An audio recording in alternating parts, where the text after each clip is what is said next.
En France, 19% des personnes handicapées sont au chômage, soit le double de l'ensemble de la population. Au final, 1 sur 5 est sans emploi.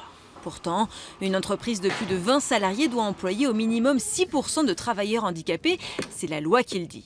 Alors, on s'est demandé, le Centre Val-de-Loire est-il un bon ou un mauvais élève? Ah, très mauvais même. 86% des entreprises de la région ne respectent pas ce seuil. Cela représente plus de 10 000 entreprises.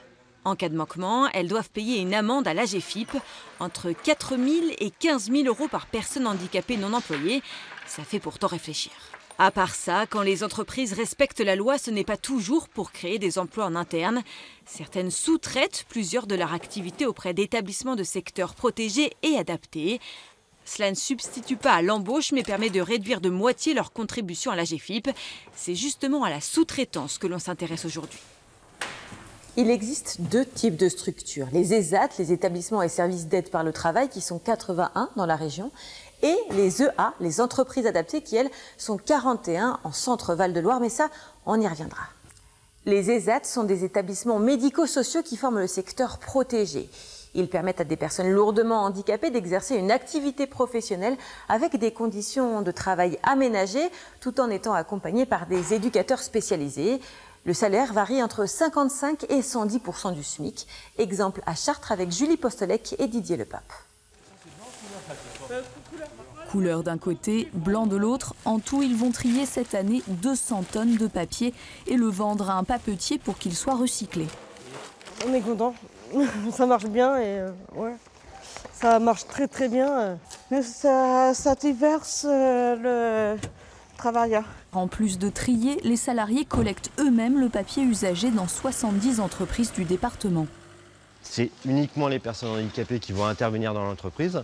Et à un niveau associatif, on est très attaché au fait que les ESAT puissent être un levier pour pouvoir les insérer dans le milieu professionnel.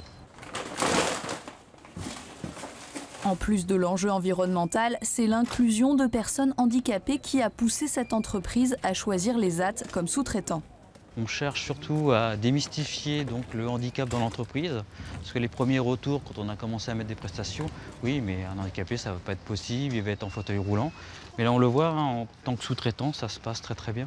Donc pourquoi on ne pourrait pas continuer et mettre plus de personnes en situation de handicap dans l'entreprise? Une partie du papier recyclé est en effet restituée sous forme de cahier à l'entreprise. À elle de décider si elle les redistribue à des écoliers ou les garde en interne.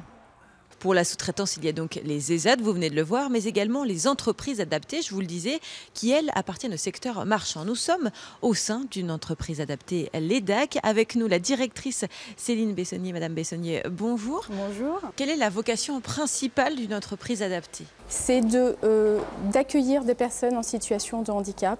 Donc déjà, évidemment, de leur procurer un emploi, mais également de les monter en compétences. Par le biais de formation interne, de formation externe, pour que peut-être un jour, et s'ils le souhaitent, dans leur parcours professionnel, ils puissent retrouver un métier, une activité dans le monde ordinaire. C'est l'accompagnement qui est primordial? C'est l'accompagnement, c'est aussi le quotidien, c'est la gestion du handicap. On a évidemment des adaptations de poste, comme on dit, mais aussi des adaptations organisationnelles. Nous avons des gens qui ne peuvent pas rester assis ou debout à longueur de journée. C'est aussi pour ça qu'on a une multitude d'activités pour leur permettre de varier leurs activités et de gérer leurs douleurs et leur handicap. Harold, ça fait 12 ans que vous êtes salarié ici à l'EDAC. C'est un bonheur de vous lever le matin pour venir travailler ici, dans cette entreprise adaptée? Oui, en effet, je peux dire oui, en effet. Le travail rythme ma vie. Donc au final, en effet, je me lève pour de bonne humeur, je peux le dire. Vous vous entraidez au sein de l'entreprise? On s'entraide, oui, en effet. On travaille en commun. Chaque personne a sa façon de travailler et on s'entraide. Au final, on a vraiment l'impression d'être dans une entreprise normale, enfin, classique. Au cours de votre vie professionnelle, est-ce que vous avez été ou avez eu peur d'être confronté à des préjugés ou des stigmatisations vis-à-vis de votre handicap? Je suis dans le monde de l'entreprise. De mon côté, il contredit ce préjugé que l'on peut avoir.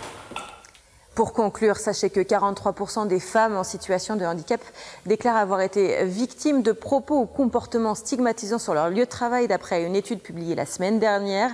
Des discriminations qui peuvent prendre plusieurs formes, des tâches ingrates par exemple, mais aussi insultes et moqueries de la part de leurs collègues vis-à-vis de leur handicap.